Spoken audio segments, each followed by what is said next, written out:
avec mon Invoice Observer. OK.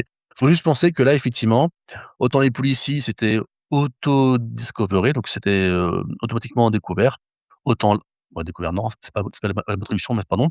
Autant là, les observeurs, il faut le lier vous directement. OK? Donc retenez juste, hein, je vais peut-être un petit peu vite là-dessus, mais le but de ce meet-up, c'est de vous montrer un peu tout ça. C'est pas grave si vous n'avez pas la maîtrise maintenant tout de suite. «Ah comment ça marche?» c'est pas grave. Juste retenez que ça existe et après, bah, vous allez retourner sur la documentation, vous allez pratiquer de votre côté, vous allez voir. Là, je veux juste que vous reteniez, que vous compreniez que ces choses-là existent et ça vaut le coup de les utiliser, d'accord? Donc, je rappelle, si vous utilisez Eloquent, qui est l'ORM de votre Laravel, il va générer automatiquement pour vous tous les événements.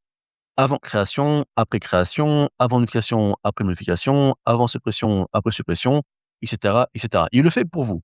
Vous pouvez créer un observer, c'est un méga listener qui observe que ce modèle-là et dès qu'un événement est lié, hop, on peut interagir dessus grâce aux méthodes et voilà une bonne pratique à faire. Comme ça, on a des contrôleurs beaucoup plus propres et on peut plus se rapprocher du clean code avec cette mentalité qu'une méthode doit faire une seule chose.